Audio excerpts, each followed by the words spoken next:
प्रधानमंत्री नरेंद्र मोदी आज कर्नाटक पे थे, कल केरल जा रहे हैं, इससे पहले तमिलनाडु भी जा चुके हैं। पिछले कुछ दिनों में मोदी 7 बार साउथ का दौरा कर चुके हैं। दक्षिण भारत पर मोदी का फोकस देखकर विरोधी भी हैरान है। आज नरेंद्र मोदी ने मैसूरू में रैली की, बेंगलुरु में रोड शो किया और साफ साफ कहा कि जन सैलाब ने बता दिया कि दक्षिण के मन में क्या है। लेकिन विरोधी कह रहे हैं कि दक्षिण में बीजेपी का कोई दाव नहीं चलेगा। तो आखिर बीजेपी का प्लान है क्या? 400 पार का टारगेट कैसे अचीव होगा, इस रिपोर्ट पे समझिए।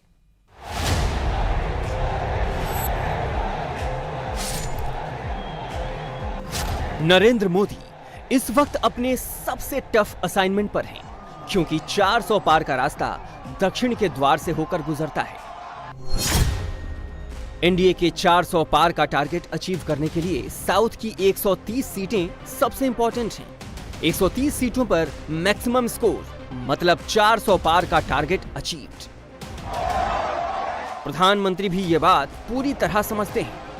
इतनी बड़ी संख्या में आपकी उपस्थिति ये साफ बता रही है कि कर्नाटका के मन में क्या है।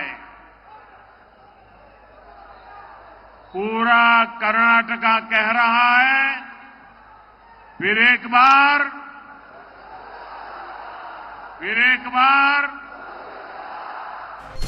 दक्षिण के जिन 130 सीटों पर मोदी की नजर है, उसका द्वार कर्नाटक है।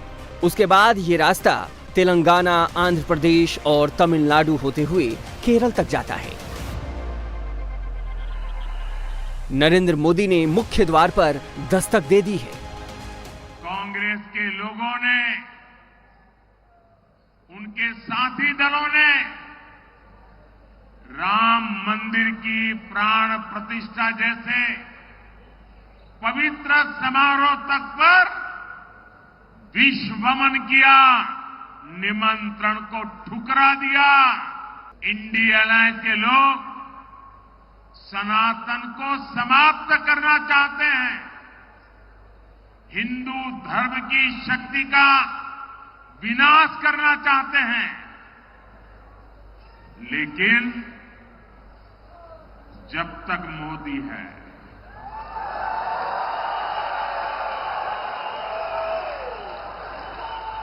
जब तक मोदी के साथ आपके आशीर्वाद है, ये नफरती ताकतें कभी भी सफल नहीं होगी, ये मोदी की गारंटी है। दक्षिण में मोदी जहां भी जा रहे हैं, जबरदस्त भीड़ उमड़ रही है। 400 पार के नारे गूंज रहे हैं, लेकिन सवाल यह है कि एनडीए का स्कोर 400 पार होगा तो होगा कैसे? उसमें साउथ का कितना कंट्रीब्यूशन होगा? बीजेपी को कहां से सबसे ज्यादा मजबूती मिलेगी? ये समझने के लिए पहले साउथ की 130 सीटों का मानचित्र समझना जरूरी है। दक्षिण भारत की ये 130 सीटें 5 राज्य और 1 केंद्र शासित प्रदेश पुडुचेरी को मिलाकर पूरी होती है।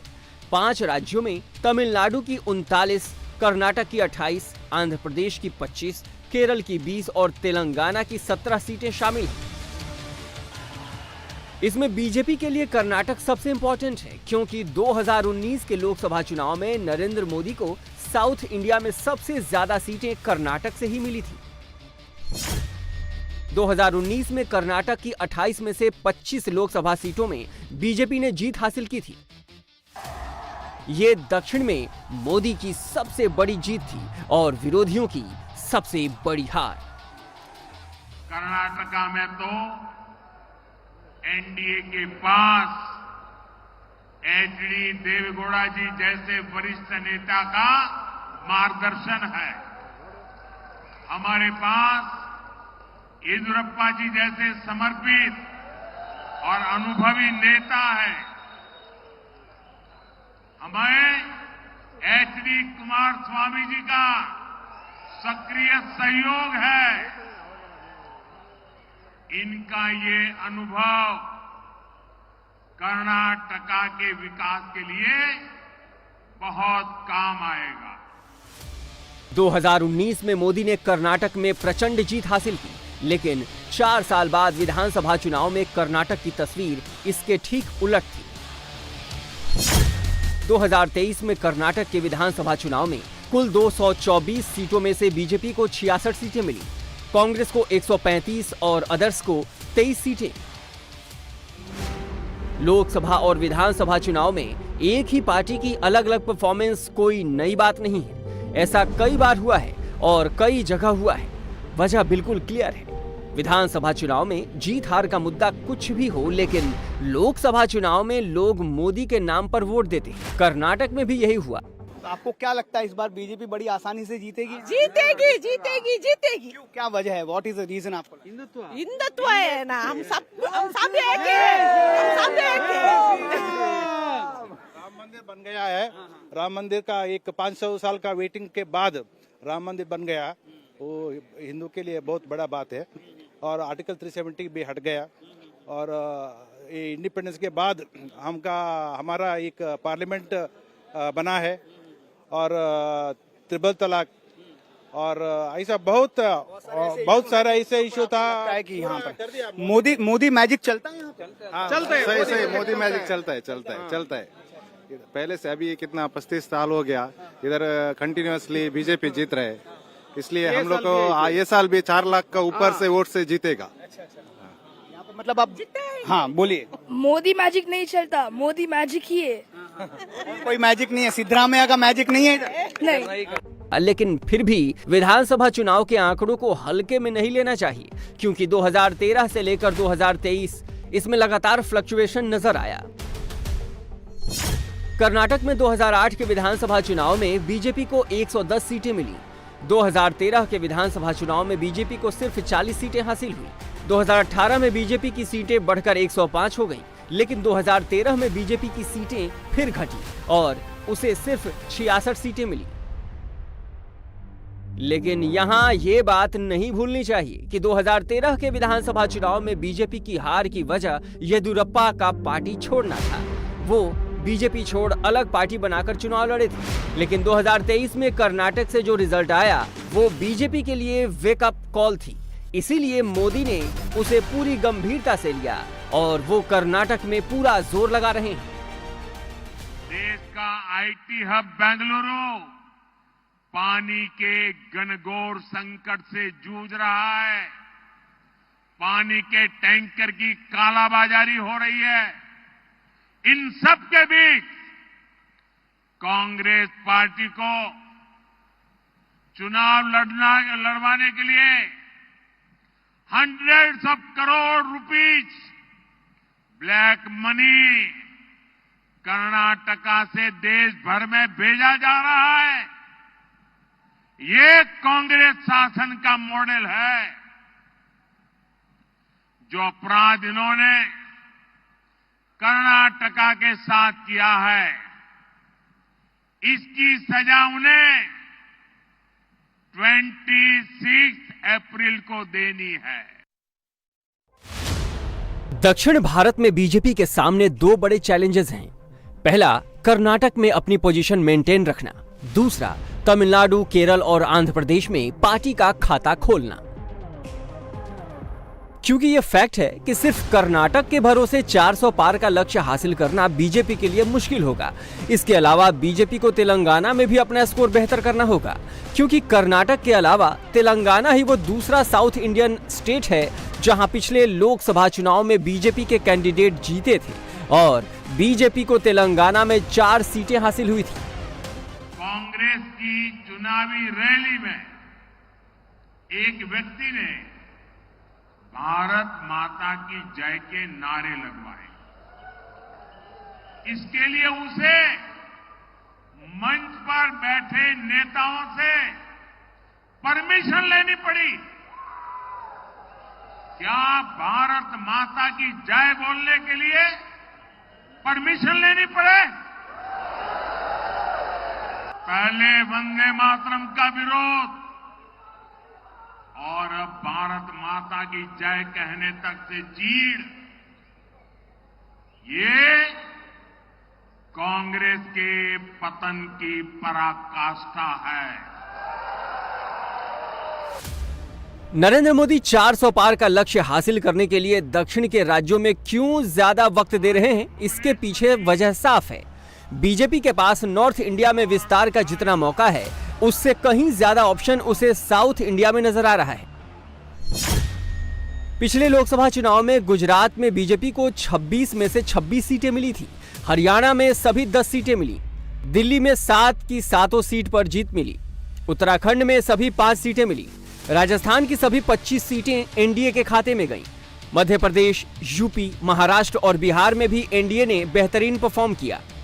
अब अगर एनडीए को पिछली बार से ज्यादा स्कोर करना है, 400 पार करना है, तो तमिलनाडु की सीटें ही उसमें कंट्रीब्यूट कर सकती हैं।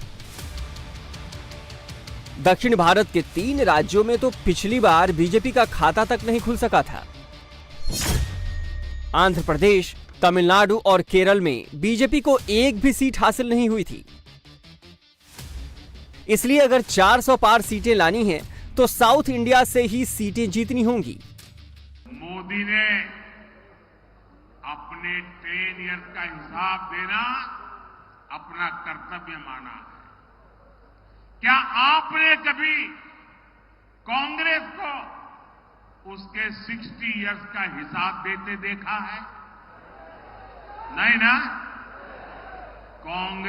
क्योंकि कांग्रेस केवल समस्या पैदा करना जानती है, कांग्रेस धोखा देना जानती है। कर्नाटका के लोग इसी पीड़ा में फंसे हुए हैं। कर्नाटका कांग्रेस पार्टी की लूट का एटीएम स्टेट बन चुका है। बीजेपी के बड़े नेताओं का दावा है कि दक्षिण भारत में इस बार पार्टी की सीटें बढ़ेंगी। सर्वे भी बता रहे हैं कि साउथ में बीजेपी का परफॉर्मेंस इंप्रूव होगा, लेकिन इसके लिए बीजेपी को तमिलनाडु में अच्छा परफॉर्म करना होगा। यही वजह है कि मोदी तमिलनाडु जाते हैं तो वहां के लोगों से कनेक्ट करने की कोशिश करते हैं, तमिल भाषा की तारीफ करते हैं और खुलकर कहते भी हैं कि उन्हें तमिल भाषा नहीं आती। इस बात का अफसोस है। हमने संकल्प पत्र में स्थानीय भाषाओं को प्रमोट करने की बात कही है। हमारी कन्नड़ा देश की इतनी समृद्ध भाषा है। बीजेपी के इस मिशन से कन्नड़ा का विस्तार होगा और उसे बड़ी पहचान मिलेगी। मोदी के विरोधी कहते हैं कि दक्षिण में बीजेपी को कुछ ज्यादा नहीं होने वाला। कर्नाटक के मुख्यमंत्री सिद्धारमैया कह रहे हैं कि 400 पार की बात सिर्फ हवा हवाई है। बीजेपी अपनी हार से लोगों का अटेंशन डाइवर्ट करने की कोशिश कर रही है। राहुल गांधी को सबसे ज्यादा उम्मीद दक्षिण से ही है, क्योंकि दक्षिण के 2 राज्यों में कांग्रेस की सरकार है। इसीलिए सबसे बड़ा सवाल यही है कि क्या दक्षिण में मोदी वाकई कोई करिश्मा कर सकते हैं? क्या राम मंदिर जैसे मुद्दे दक्षिण के हिंदुओं को अपनी तरफ खींच पाएंगे? क्या सनातन के अपमान का सवाल साउथ इंडिया के सनातनियों को भी बीजेपी की तरफ मोड़ पाएगा? आर्टिकल 370 हो, 3 तलाक के खिलाफ कानून हो, महिलाओं के लिए आरक्षण हो या राम मंदिर का भव्य निर्माण,